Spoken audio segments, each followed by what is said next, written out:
Hello दोस्तों, हमारे पास question है मानक हाइड्रोजन इलेक्ट्रोड क्या है, इसे कैसे तैयार किया जाता है समझाइए। इसमें हम परिभाषा डायग्राम सब कुछ बताएंगे प्रक्रिया सहित। तो सबसे पहले इसका आंसर लिखेंगे। 25 डिग्री सेल्सियस ताप पर 1 मोलर धातु आयन विलयन में धातु की छड़ डुबोने पर धातु तथा विलयन के मध्य उत्पन्न विभव धातु का मानक इलेक्ट्रोड विभव कहलाता है। अब इसके बाद इसका डायग्राम देखेंगे। डायग्राम बनाना स्टार्ट करते हैं। सबसे पहले एक प्लेटिनियम की प्लेट होती है कुछ इस प्रकार से। इस प्लेटिनियम की प्लेट पर प्लेटिनियम का ब्लैक लेप कर दिया जाता है और ये जो प्लेटिनियम की प्लेट है इसको हम प्लेटिनियम की तार से जोड़ देते हैं कुछ इस प्रकार से। ये जो प्लेटिनियम की तार है वो कांच की नली रहती है, उसमें थोड़ी सी मरकरी रहती है।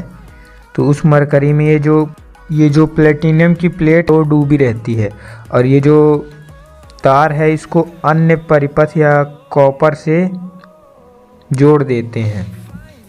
बाहरी परिपथ से यहाँ से संपर्क करा देते हैं। ये जो प्लेटिनियम की प्लेट है वो एक कांच की जैकेट से घिरी होती है। यहाँ पे एक जैकेट बनाते हैं कांच का।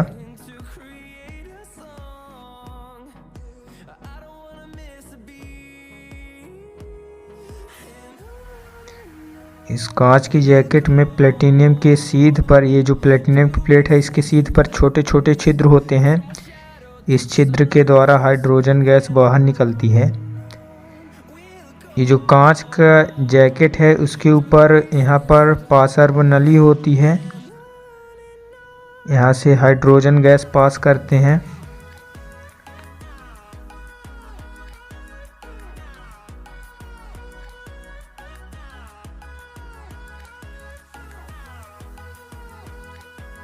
इस पर धातु आयन का सॉल्यूशन होता है, विलयन भरा होता है।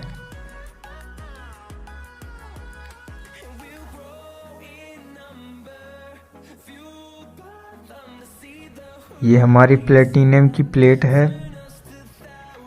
यहाँ पे इसका नामकरण कर देते हैं प्लेटिनियम की प्लेट।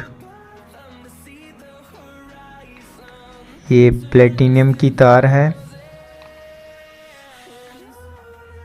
प्लेटिनियम की तार। यहाँ से हम हाइड्रोजन गैस प्रवाहित करते हैं। H2 एक एटीएम शुद्ध शुष्क हाइड्रोजन गैस यहाँ से हम प्रवाहित करते हैं पासर्व नली के द्वारा।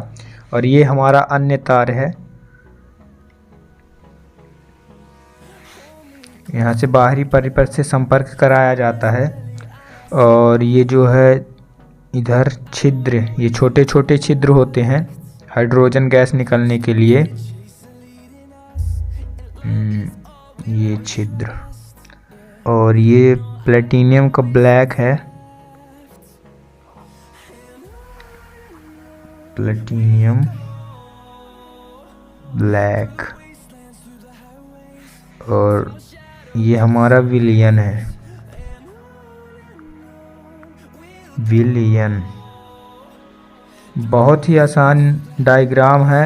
अब जो इसमें प्रक्रिया की गई है उसको आइए देखते हैं, विधि पूर्वक लिखते हैं। जो प्रक्रिया हमारे चित्र में की गई है वह सेम टू सेम उतार दिया गया है, वही लिखा हुआ है। बहुत ही आसान है। आपको डायग्राम के जरिए 1 से 2 बार प्रैक्टिस करेंगे तो पूरा अच्छे से याद हो जाएगा आप लोगों को। तो देखिए, मानक हाइड्रोजन इलेक्ट्रोड पर एक आयताकार प्लेटिनियम की प्लेट होती है जिस पर प्लेटिनियम ब्लैक का लेप कर दिया जाता है।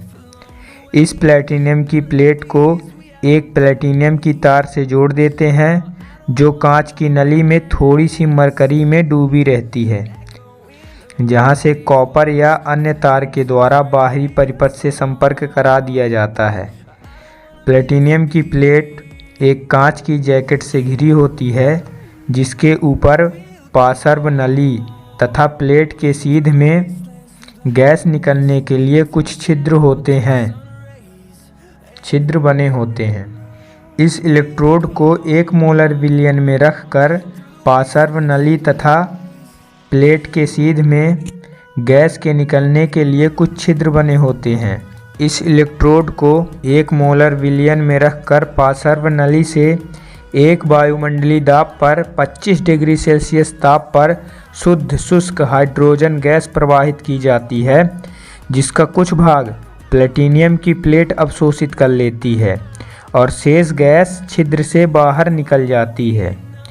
कुछ ही देर में इलेक्ट्रोड पर अवशोषित हाइड्रोजन तथा विलयन में उपस्थित हाइड्रोजन आयनों के बीच एक साम्य स्थापित हो जाता है। इस प्रकार के इलेक्ट्रोड को नॉर्मल हाइड्रोजन इलेक्ट्रोड या मानक हाइड्रोजन इलेक्ट्रोड कहते हैं। इस डायग्राम में यहाँ पे मरकरी है, Hg, नामकरण करना भूल गया था। जो प्रक्रिया इस डायग्राम में है बहुत ही आसान है, पूरा सेम टू सेम इसमें लिखा हुआ है। अब इसके आगे लिखेंगे, यदि मानक हाइड्रोजन इलेक्ट्रोड एनोड का कार्य करता है तो ऑक्सीकरण क्रिया निम्न होगी। यहाँ पर हमारे पास H2 गैस अवस्था में है, तो ये जब टूटता है तो 2 हाइड्रोजन धन आयन एक्वा के रूप में टूटता है और 2 इलेक्ट्रॉन बाहर चला जाता है। पेपर में इसी विधि पूर्वक ऐसे ही लिखेंगे। इस इलेक्ट्रोड को निम्नानुसार प्रदर्शित किया जा सकता है।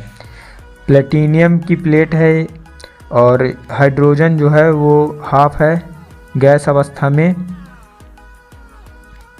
और यहाँ पे एक एटीएम जो है वायुमंडलीय दाब पर हाइड्रोजन धनायन के रूप में अपघटित हो जाता है और हाइड्रोजन एक्वा फॉर्म में है 1 मोलर यानी 1 वायुमंडलीय दाब पर 1 मोलर के रूप में है। इसके आगे है, जब मानक हाइड्रोजन इलेक्ट्रोड कैथोड के रूप में कार्य करेगा तब हम सेम टू सेम उसका उल्टा लिख देंगे जो अभी हमने प्रक्रिया की है। तो मतलब पूरी की पूरी प्रक्रिया उल्टा कर दी जाएगी, यहाँ पर आप देख सकते हैं। तो दोस्तों ये बहुत ही महत्वपूर्ण क्वेश्चन है, पेपर में इसके आने के चांस बहुत ज़्यादा हैं, तो आप इसको ज़रूर से ज़रूर तैयार कर लीजिएगा। जय हिंद, जय भारत।